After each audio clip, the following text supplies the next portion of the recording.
Hello, everyone. I'm Dennis Kelsom from ThruFlow.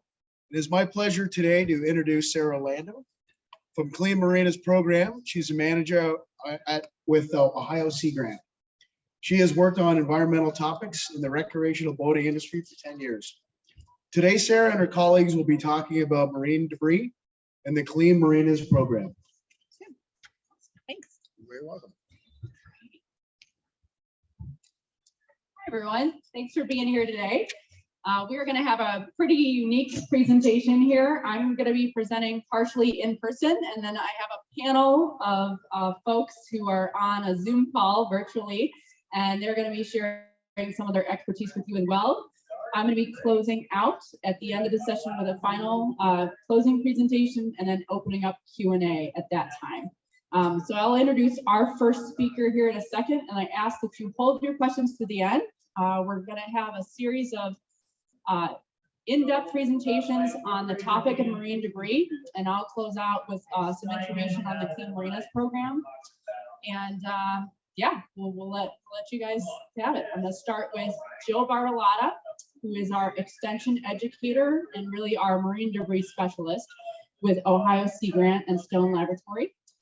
She's out of the Cleveland area, and I'm going to switch over here to this other computer so I can let Jill take over. Hi, Sarah. Thank you. Can you hear me okay? Yeah, you might need to speak up a little bit louder, Jill, or if they can control it in the back. Okay, I'll try to speak louder. That's good.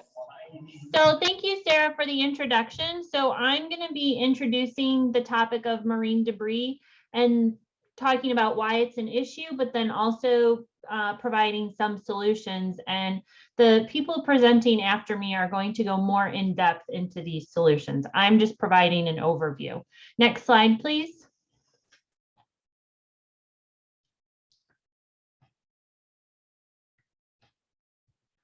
Just to introduce Ohio Sea Grant and Stone Laboratory, Ohio Sea Grant is one of 34 programs across the country. These are programs that are affiliated with the National Oceanic and Atmospheric Administration and then a university. For us here in Ohio, it's the Ohio State University. And we are focused in coastal areas, whether they are salt or fresh water. And through outreach, education, and research, we work with coastal communities to manage their large coastal water bodies, but also sustainably use the natural resources. And in Ohio Sea Grant, we have Stone Laboratory, which is our island research facility. So we have a place where we can conduct research, but also offer education opportunities. Next slide, please. In my role as an extension educator, I mainly focus on the issue of marine debris and other emerging contaminants. So it's a lot of doing beach cleanups, picking up trash, working with businesses to phase out single-use plastics, and then sharing this information at an international level. Next slide, please. So let's talk about the issue of marine debris. Marine debris is any trash that gets in a water environment. And when we look at the makeup of this trash, we're seeing that around 96% of it is going to be plastic. Plastic is a huge issue in the ocean, but more and more so we're finding out that it's actually a huge issue everywhere, whether it's on the land, in the air, or in freshwater environments. And so when we look at how much plastic is entering the Great Lakes each year, we're seeing it's about 22 million pounds of plastic in our Great Lakes each year. So this is an issue. And the way it gets into water is it's mostly going to be coming off the landscape. So it's going to be coming through sewer drains, down storm drains from accidental or unintentional littering. If you ever see garbage cans that are overflowing, that's a really easy way for trash to get into the landscape. We're also going to see it come from some water activities. These water activities would be things like recreational boating and fishing, as well as commercial activities. In the ocean, you see transportation as a major vector for trash getting into the water. For us in freshwater environments, transportation is not so much of an issue for us. And the reason we're worried about these plastics is because they can cause animal entanglement. They break down into smaller pieces of plastics, and these cause a whole slew of issues, which I'll talk about in a little bit. And then when we look at what types of plastic we're finding, The majority of these are single-use plastics. So these are plastics that are meant to be used once and then thrown away. So these include cigarette butts, bottle caps, straws, cups, plates, utensils, bags, and then food wrappers. Next slide, please. So let's talk about the human health impacts first. These are relatively new. There's still a lot of research being done in this area. The medical community has now been involved for a couple years. So we're finding more and more out about the health impacts of plastic, but humans, we are breathing, drinking, and eating plastics every day. We're eating microplastics, primarily plastic fibers. These are the fibers that come off of your synthetic clothing. They have been found in tap water. They have been found in bottled water. Bottled water actually has 2 times more plastic than tap water, most likely because of the process used to put water in the bottle. And then when they screw that cap on, plastics break off that cap and get into the bottle of water.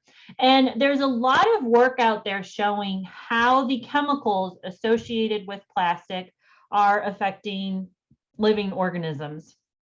They can affect our gut content and the bacteria living within our gut. So this is leading to some more stomach issues and stuff like that.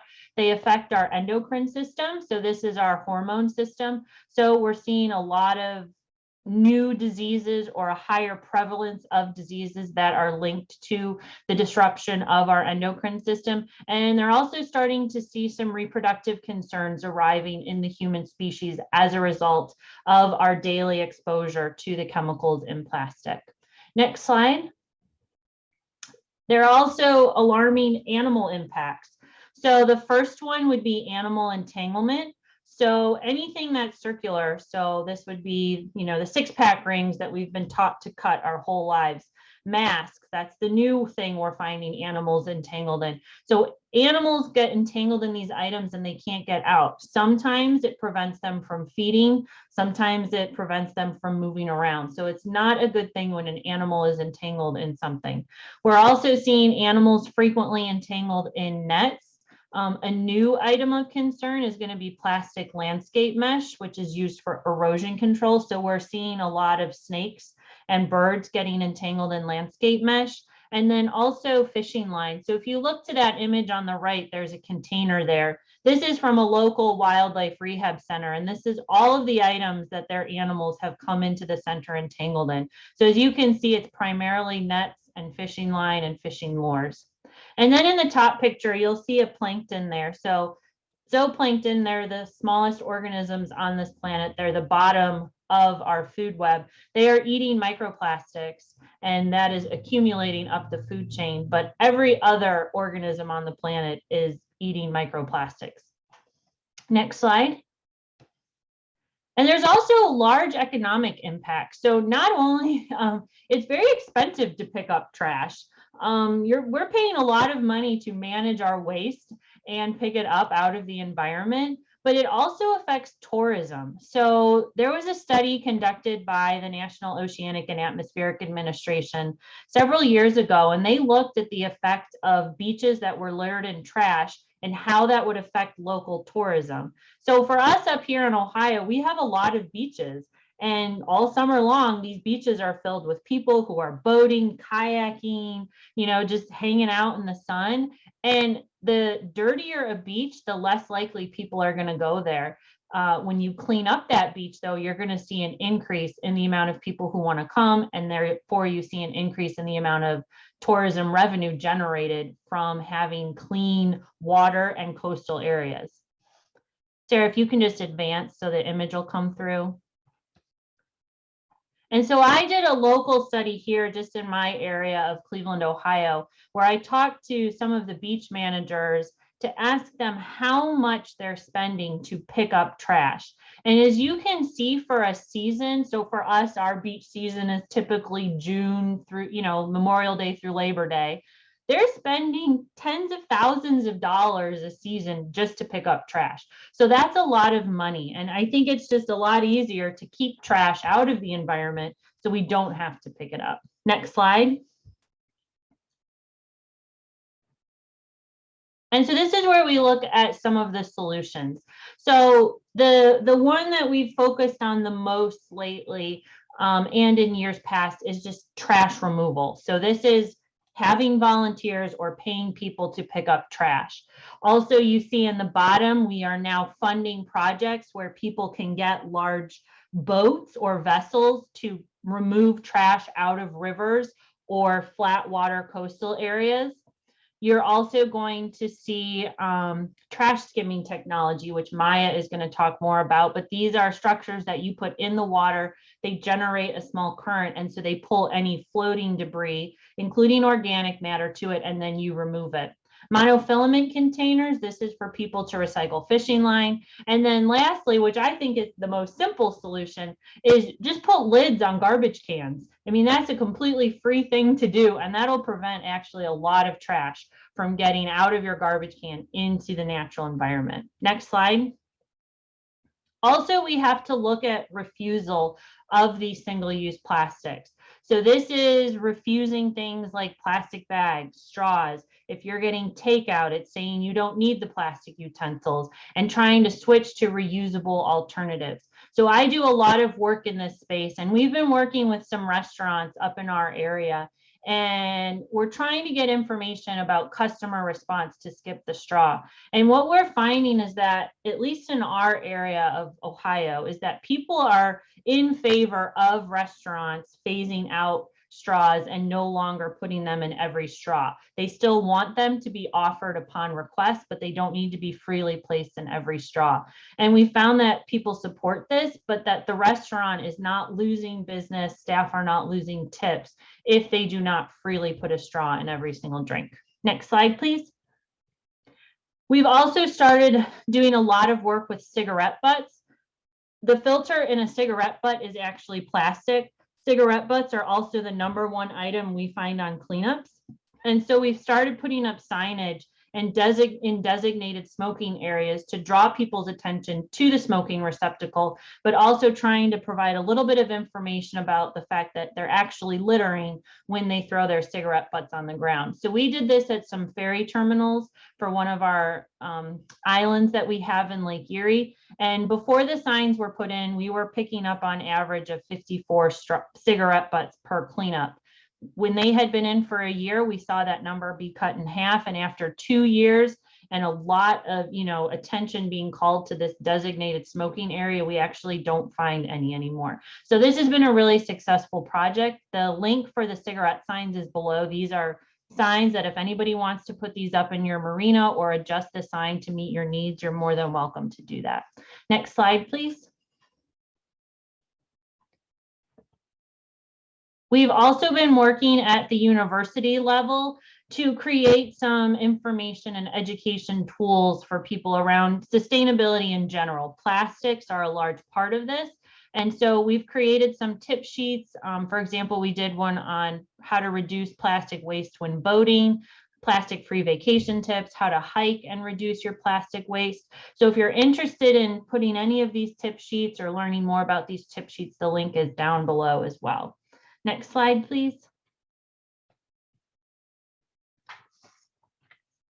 And then I just want to talk about our little boating video we put together. So we worked with the Ohio Department of Natural Resources to put together a boating video for all boaters, whether it's recreation or paddlecraft boaters, just to talk about how you can reduce your use of single-use plastics when you're out on the water, how you can prevent accidental littering. And so this video, it's really nice. It takes place on Lake Erie. And if you're interested in seeing the video, there's the link for it at the bottom of the slide.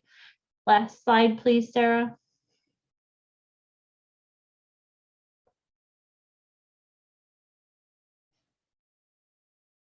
And then here's just Ohio Sea Grant's list of resources for any work or information related to plastic bags. I've bolded the ones that I thought might be applicable to the boating community. You're welcome to share any of these resources.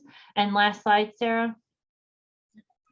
And if you have any questions about our work in this space, about marine debris, please feel free to reach out to me at anytime. My contact information is here. And then if you're interested in learning more about the Sea Grant program, our website and social media handles are there as well. Awesome. Thank you, Jill. I'm actually going to take over and introduce Maya. Okay. But I want to mention to the group that's here, I brought several copies of the plastic-free boating tip sheets with me, the resources fact sheet, and I also have shrink wrap recycling flyers with me. So feel free to grab those before you head out today. Thank you, Jill. So for those of you that have come in a little late, we are doing a hybrid in-person virtual presentation. Jill Bartolotta just finished up from Ohio Sea Grant, presenting on some research-specific information on marine debris. Next, we're going to travel down to Florida, where we're going to have Maia McGuire, who is a doctor there with a Florida Sea Grant, and she is the Associate Director for Extension and Education. We were really pleased to have Maia come and share some of her expertise and experience that she's had working with sea bins, which are a in-water marine trash skimmer with some of the marinas in Florida. So I'll let Maia take it away. Thank you, Maia, for being with us. Thanks for inviting me, Sarah. All right, we can go ahead and jump to the next slide. So as Sarah told you, we're going to be talking a little bit about sea bins, which are trash skimming devices that were actually designed to be used in marinas. There are a couple of different versions of the sea bin. The one that we're using here in Florida is designed to be mounted to a floating dock.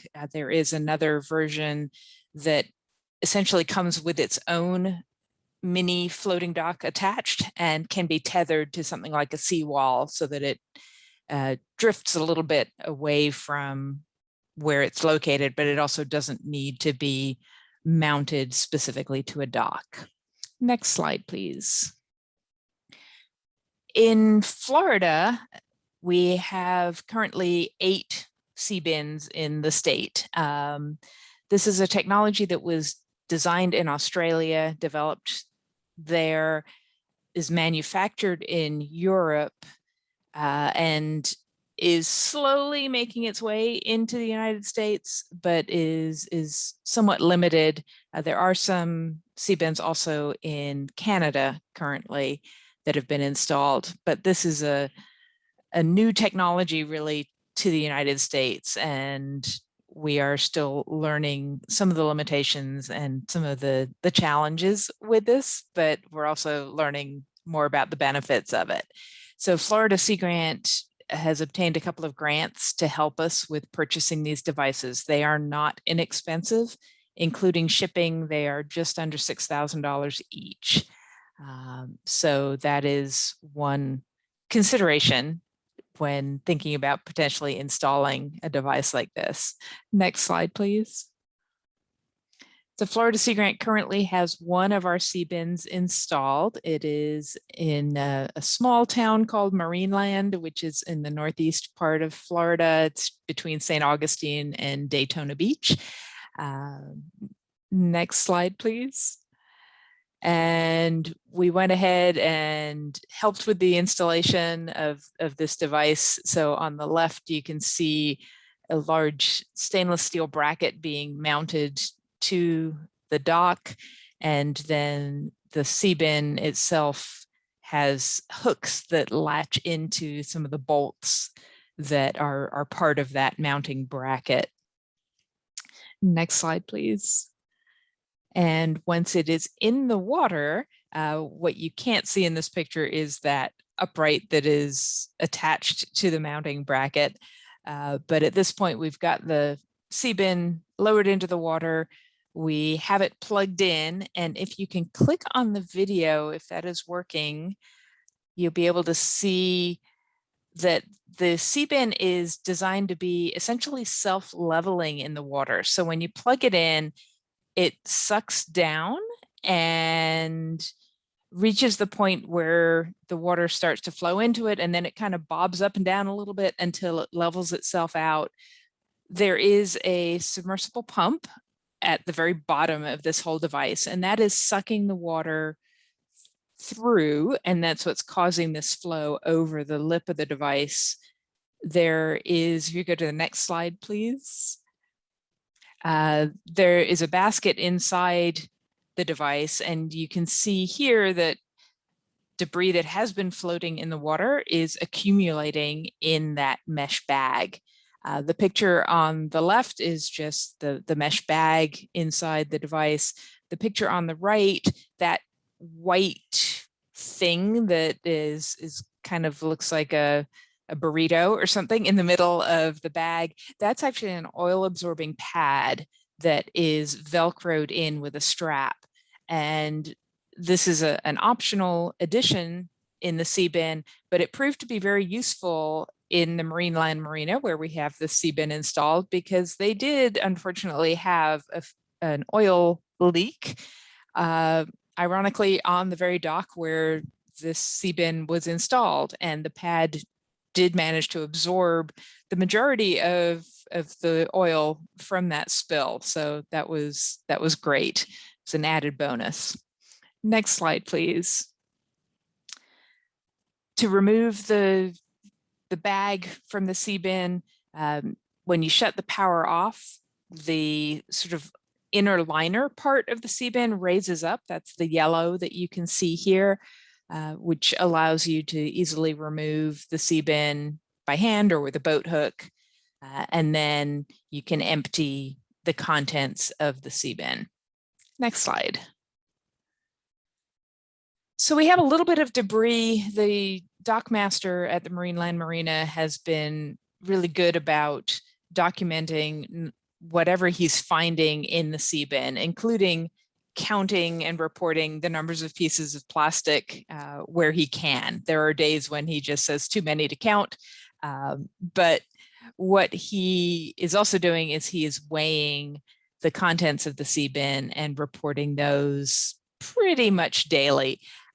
Those contents do include, of course, a lot of vegetation. That's the majority of the weight that is recorded. But as I said, he is also documenting when he can identify the plastic items that are in there, like bottle caps and cigarette butts.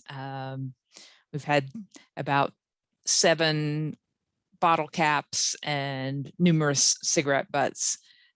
And then lots of small pieces of plastic. So the picture and on the bottom left is actual debris from that sea bin. The other pictures are pictures taken from after a beach cleanup, but they do represent the types of items that we are finding in the sea bin. Small plastic bags are not uncommon, and just lots and lots of small fragments, everything from several inches long down to less than half an inch is what he's reporting. And he has documented over 320 pieces of plastic, and that's just what he quantified in the last 6 months, less than 6 months. He did stop collecting data at the end of last month. I didn't change the date on this slide. That should be November 30th, because we have a lot of black mangrove trees in the proximity to the marina, and they are dropping their propagules, essentially their seeds at this time. And that was clogging the sea bin. And so we suggested that he just go ahead and take it out of the water for a month or so until that vegetation drops off. Okay, next slide, please. We are hoping to use the sea bins as an educational tool. I've been talking with some local college professors and high school science teachers about potentially getting some students to go to the marina and do a more in-depth study on the plastics. And we want to tie that to our educational program, helping encourage people to reduce the amount of plastic waste that they create by showing them what some of the findings are from these sea bins in the local marina. Next slide, please. The biggest challenge that we've found with the sea bins is they do need to be emptied daily, otherwise the bin, the bag inside the bin kind of clogs, and then that causes problems with the pump not functioning properly.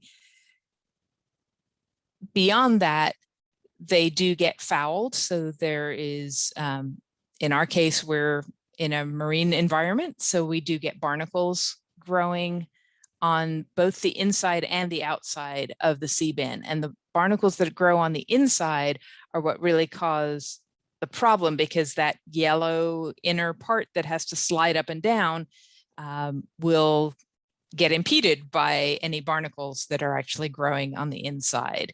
And that is a bit of a labor-intensive process. And it needs to be done about monthly. You're fine, go ahead to the next slide. One of the questions that we had and that other people have had is, well, what kind of bycatch do these things get? And we're still in the process of learning that, of understanding about that. That is something else that our dock master is reporting, is how many little shrimp, little crabs, little fish he's finding. He is finding living creatures in the sea bin pretty much on a daily basis. The majority of the time, he's just able to release those. But again, that adds to the time that he's spending working with this device. We do have these cannonball jellies in the cooler months of the year, which happened to be when we installed the sea bin in April, happened to be kind of the tail end of the cannonball season. This is probably something else that he'll end up having to remove the sea bin during certain times of the year because of the number of jellies that are in the marina at particular times. They don't necessarily end up in the bag, but they do sort of aggregate around the edge and impede the device from functioning properly. Next slide, please. And as Sarah said, we're going to take questions at the end, so I will turn it back over to her. Thanks, Maya. Okay, so I'm gonna advance here. Okay. So we covered a couple different, again, larger picture, what issues we have with marine debris, narrowing down to some specific topics and maybe projects or solutions that within consideration, maybe possible at your marina. Next, we're going to have Heather Sheets, who is our program coordinator with the Ohio Clean Marinas program. She's going to cover some of our Ohio specific pieces, and then I'll take back over on that side where I'll cover kind of bigger picture, clean marinas, clean boating and things like that, and how you can tie into that. So, all right, Heather.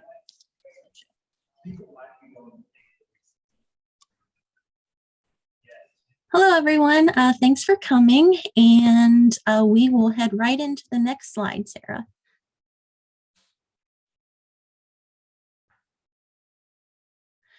So overall, the Ohio Clean Marinas program, as well as Ohio Sea Grant and DNR, we advocate for reducing first, reusing, and then recycling. So of course, avoiding those single-use products, perhaps investing in a reusable boat cover instead of having to recycle shrink wrap, and then if possible, recycling that material. So next slide, please.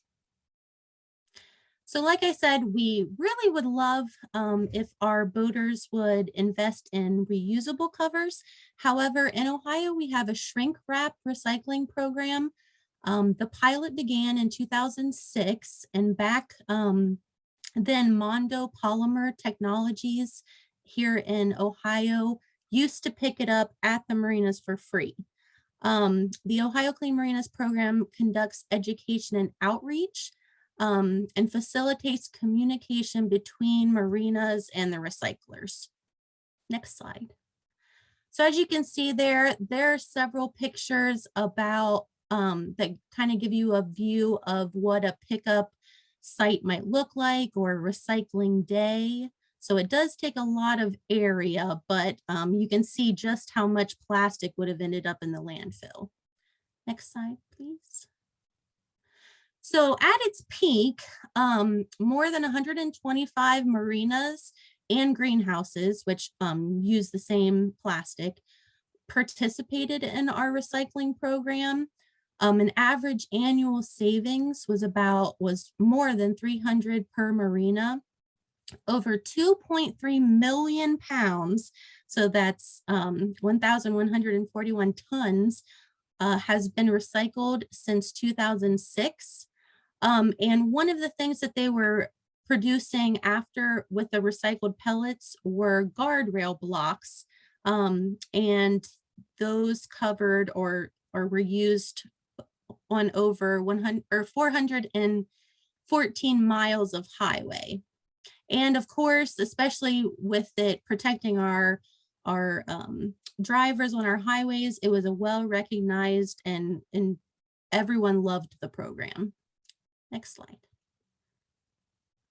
But then in 2014, we kind of hit a roadblock, and we now have challenges because pickup is no longer available.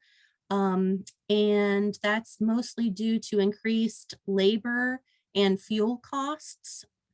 Continuing challenges are due to the volatility of the plastics market.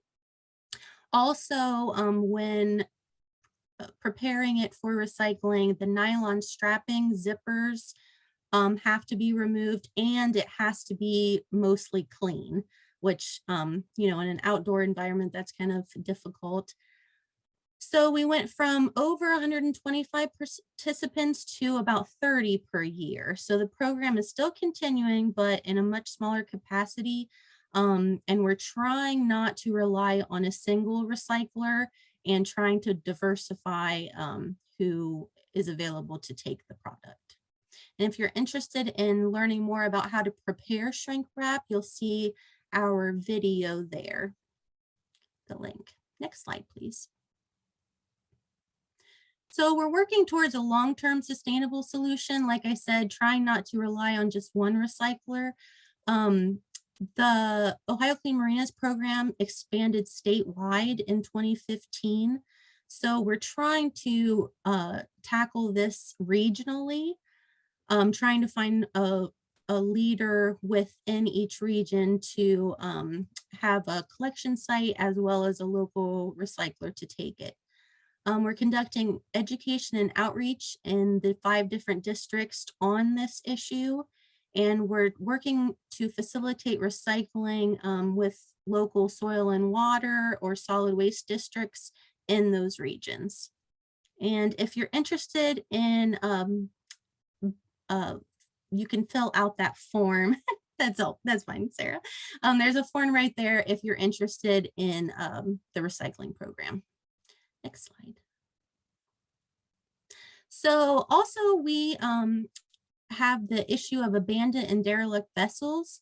So NOAA Marine Debris Program has this as a high priority right now. They actually have an ADV info hub. So it's a central resource for the information regarding abandoned derelict vessels and the policies surrounding them. And if you go to that link below, they have a lot of great information. Next slide. So on that website that I just mentioned, they have a webinar series. Some of the topics include communications, funding, policy, successes, and challenges, and there are videos on each of those topics. They also have federal funding available via a removal grant. There is a 1-to-1 match required, and it's usually $50,000 to $150,000 for a project. And it's an annual grant. It's an annual grant and usually comes out in the fall. So keep your eye out for that if you are interested. And again, there is the link below if you're interested in checking out more.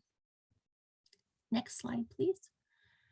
So Rhode Island Marine Trades Association and Sea Grant received funding in 2019 to pilot a project for boat fiberglass recycling. They are continuing the program in the Northeast and partnering to help others across the US to also pilot projects. They're exploring solutions for sustainable disposal of fiberglass boats by either dismantling and reprocessing the fiberglass hulls and using them as cement or possibly an alternative to landfill, or as an alternative to the landfill. Here in Ohio Sea Grant and the Ohio Clean Marinas program are applying for funding to duplicate what they've done in Rhode Island and identify partners in the Midwest. Interested marinas will partner to find solutions for diverting vessels from the landfills, and hopefully there will be opportunities for salvaging and refurbishing and recycling and disposal as our last resort. If you want to check out the video there at the bottom of the page, it has a really good overview of the program and Rhode Island. Next slide. So also Jill mentioned this a little bit, but we also focus with our Clean Boater program and Clean Marinas on monofilament recycling. So there are opportunities for marinas to partner with Boat US Foundation and the NOAA Marine Debris Program. We have signage and guidance materials here in Ohio, but also you can find those through NOAA and Boat US. We have recycling bins at marinas, parks, youth fishing ponds, anywhere where there are fishing tournaments or fishing clubs. And we also encourage organizations to build their own bin. And we sort of have a program of adopting a bin similar to adopting a highway, and where scouts work with the parks to maintain those bins. And we've provided a link there for the Reel and Recycle program through Boat US Foundation. Next slide. So speaking of litter, which monofilament Jill covered and I just covered, is one of the main sources of litter around the waterways. And here in Ohio EPA, the Ohio Department of Natural Resources, and Ohio Department of Transportation started a statewide litter campaign to promote a conversation with residents in Ohio and sort of take a reactive approach instead of, I guess, not a reactive, a proactive approach instead of being reactive, so that residents can see just how big their impact is if they litter. Research shows that 42% of Ohioans admitted to having littered.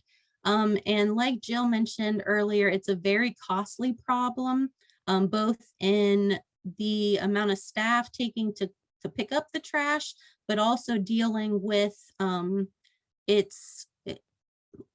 issues that it causes with our transportation system, our beach fronts, and of course, our waterways. The agencies hosted a litter summit in spring of 2021, trying to bring everyone together to combat this problem. And also, Ohio Department of Natural Resources recently incorporated a life cycle approach, considering the raw materials used in a product, production methods, waste generated, the use of the product, so avoiding those single-use products, and the recycling process or disposal if it cannot be reused. So if you're interested in learning more, there are full interviews with the directors of Ohio EPA, ODNR, and ODOT there at that link. Next slide. And now I'll hand it back to Sarah. Thanks, Heather. All right. Okay. So I'm going to move this a little bit closer so I can go back and forth. We're recording this so that we have it available. So I'm going to bounce back and forth and see if I can make this work. All right. Okay.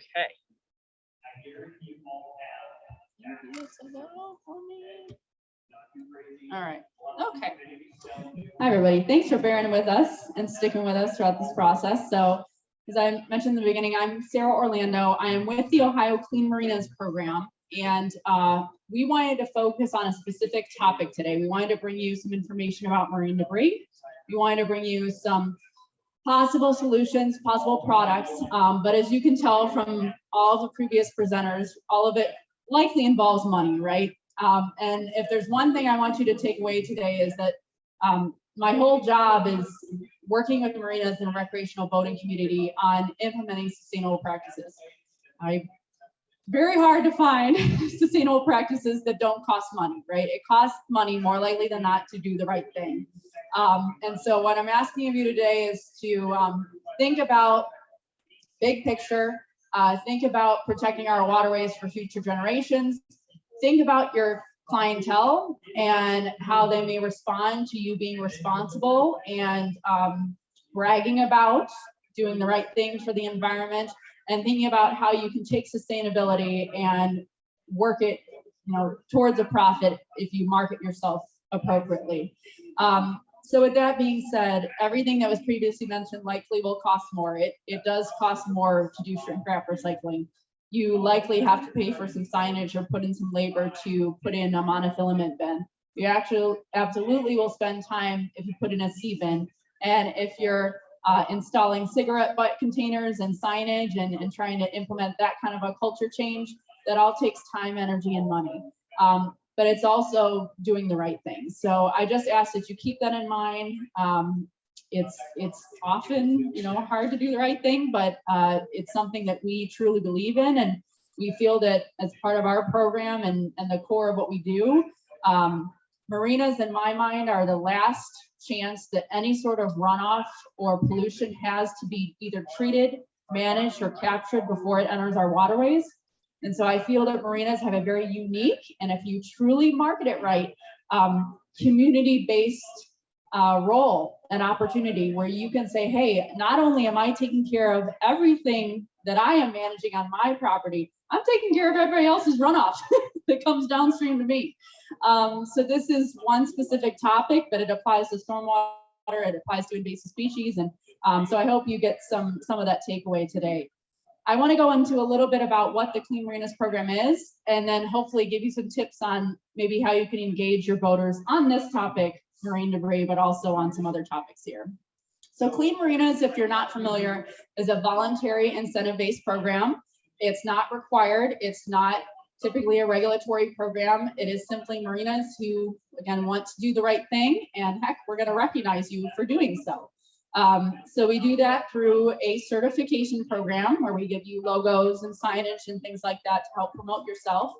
I'll say this for Ohio, I want to be clear that this may or may not be every Clean Marinas program, but most Clean Marina programs have some of these resources.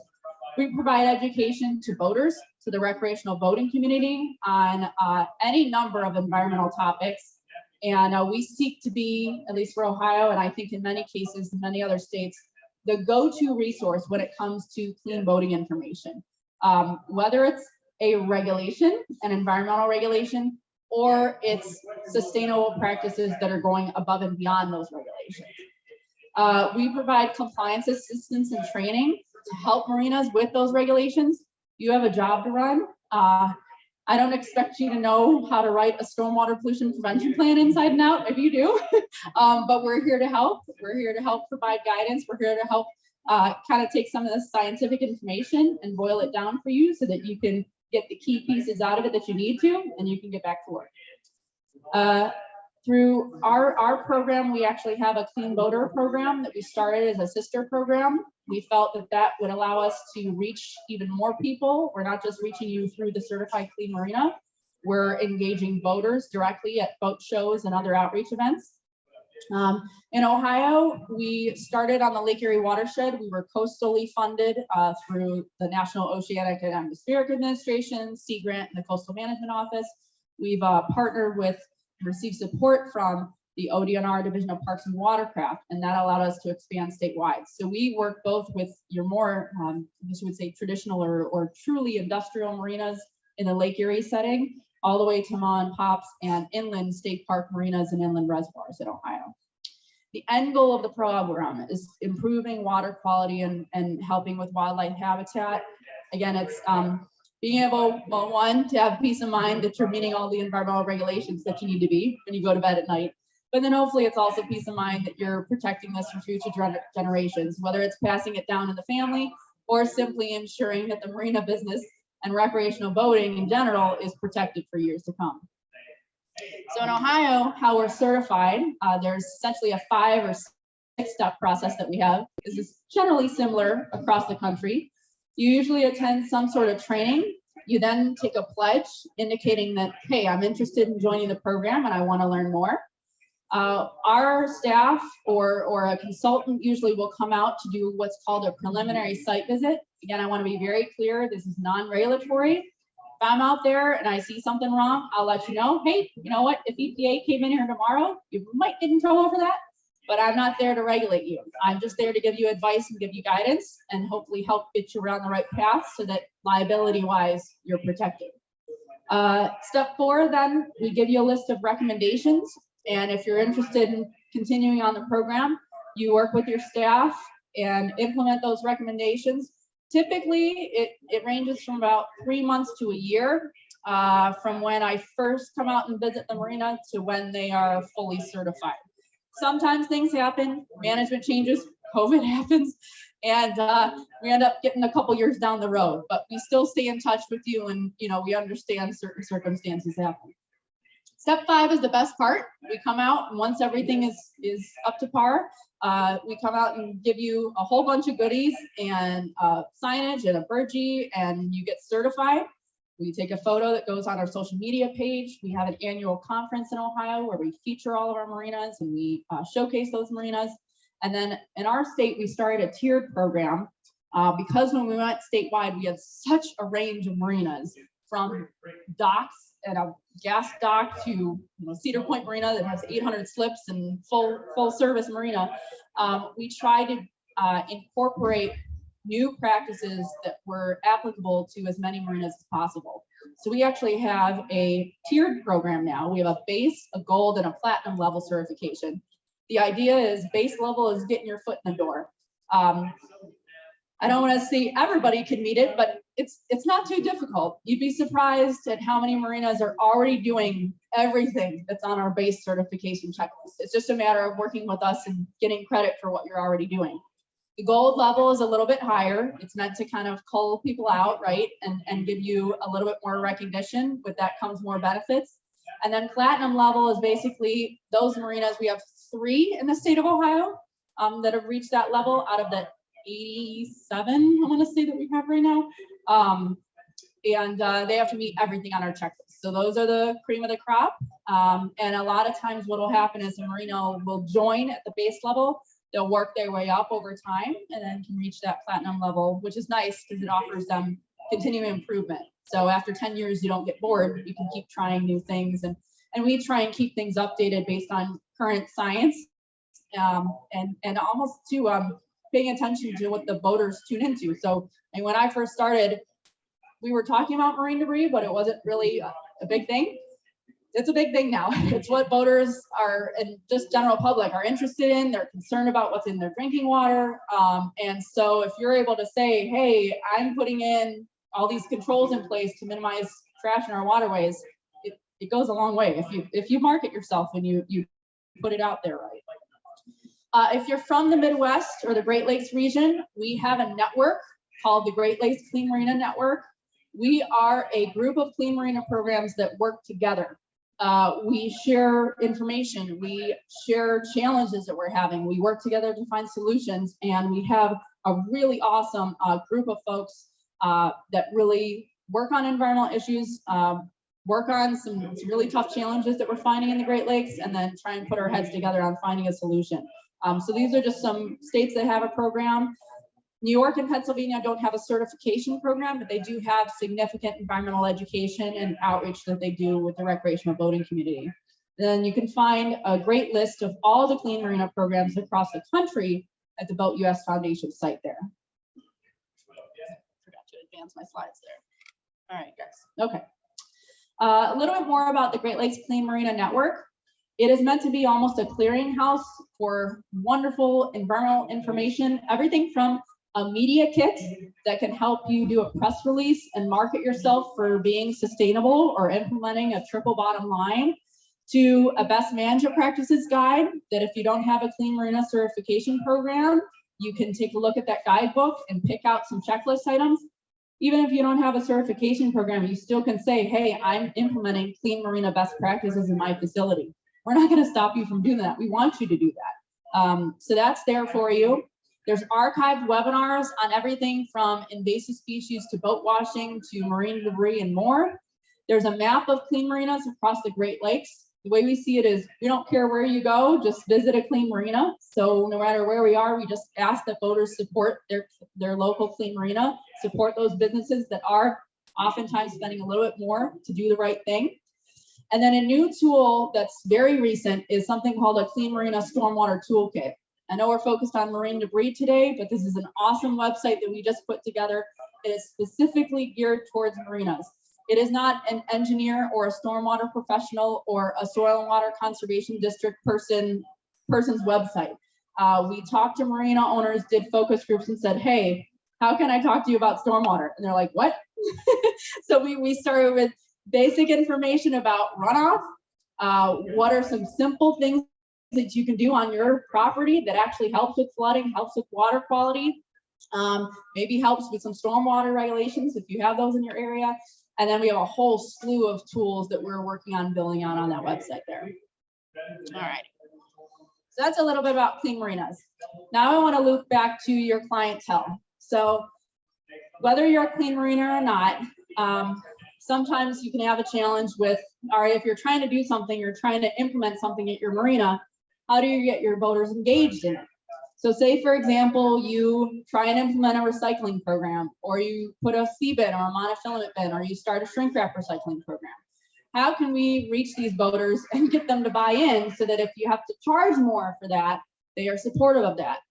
Well, I come from a little bit of a biology background, but also some social science, and you have to get to where the boaters are, right? So who are they? A lot of times they're community members, right? They're not just boaters, they're homeowners, community members, business owners. But who are they when they're boating? They're tourists. They're out of the office, they're on vacation. So the challenge is, and I find this is when I go to a yacht club, you don't want to go and talk to them and lecture them about how horrible the earth is and we're in trouble and everything when they want to just relax and be on vacation, right? But what you can do is talk to them about, hey, did you hear about how much our trash and recycling program is increasing in the community? Or you talk to them about, oh shoot, yeah, my daughter's school, her drinking water shut down and they've got issues with plastic. So you find out kind of what pulls at them in a way and what impacts them in the local community at home. And you don't have to make it all doom and gloom, but it's like, hey, you know, this is something that's affecting you in your own community. Did you know that when you're on the water, there's something you can do to actually help the whole community? Even though you're on the water, it makes an impact. So that's what I would recommend. How are some ways to engage voters in that way? Make it easy to do the right thing. One of the best things I've ever heard, and I've seen it work, is if you have recycling, you don't have the trash can over here and you put the recycling bin over there. You have them right next to each other. Why? Because you literally, if it's 10 feet away, that person's not going to walk the 10 feet to recycle their pop can. You've got to make it as easy as possible for them to do the right thing. So we have in Ohio, we'll give out fuel bibs. This is not marine debris, but we'll give out fuel bibs to when they're fueling up at the dock to catch drops of gasoline. Try and have incentives or any sort of way that you can to just get them engaged, make it a little bit easy for them to do the right thing and get them intrigued by it. Find a champion, and you'd be surprised if you get to know the boaters at your marina. So if you have somebody that for whatever reason is really into recycling, or they tape their pop cans, they go 5 cents and go to the store, say, hey, would you be interested in help us starting a recycling program? You'd be amazed at how many people want a hobby or something, and you might work with them. Maybe they start a small little group and they help you. That takes you that off your plate so that you can spend more time running your business. And then send the message home. I alluded to this before, but relate it to how it's impacting their community, relate it to how it's impacting the future of boating, and how boaters can play a role in helping that. We have some clean boater information here. We have a clean boater pledge. You all are welcome to use it. I'd be happy to help you adapt it for your state. I'll have my contact information at the end. It's a much more streamlined version of the Clean Marina program. It's basically, let's get through here. It's basically a voluntary one-page pledge that says, hey, I'm going to do my best to keep trash out of our waterways, prevent the spread of invasive species, etc. What we do is we'll have this sheet or an iPad at the boat shows. Boaters will fill it out and we'll have a giveaway for them. So again, making it as easy as possible. And I don't have a giveaway that's just a little like a whistle or something. What we'll do is we'll give away the fuel bids. We'll give away reusable straws. So we try and make it, again, items that we're giving away that help them accomplish this job or this best practice. Finally, Boat US Foundation, we're actually partnering with them to hopefully update this and work together on this. They have a clean boater training, online training. It's a great class, something that if you have a newsletter in the wintertime, you could say, hey boaters, you know, if you're looking for something, looking to help us in our stewardship goals, check out this clean boater training. Again, it takes it off of you, puts a little bit more thought into, yes, the boaters on vacation, they're relaxing, but heck, why not help you in keeping your marina clean and keeping the environment clean while they're at it? So that's available as a resource there. All righty. And the last thing here, this is where there's some of our YouTube. We have a whole series of YouTube. If you Google ODNR YouTube Clean Marinas, we have a series of short, like 1 to 2 minute clips on different topics, marine debris, invasive species, what have you. They're meant to be things that you can share on social media, things that you can put in a newsletter on environmental topics. We have our website listed here, and then please feel free to follow us on Facebook. We try and regularly share content daily on any number of clean boating practices. So I've got that information there. And then the last plug that I have, it's right here, is we are hosting in Ohio the State's Organization for Boating Conference, which you guys ever done a big grant or a CDA pump out grant or ADA accessibility. It's all about boating access, and Clean Marinas is involved in it. So we're going to have a little bit of sustainability with that as well, but we're hosting it in Cleveland next fall. So if you're interested, we're looking for vendors, we're looking for sponsors, we're looking for people to come out and visit Ohio. And I come from Cleveland, so I'll tell you, it gets a bad rap, but it's pretty awesome. So hope to see you there if you're able to come. And with that, I know we're finishing up here. I'll be around and our folks will be here for questions if we have any.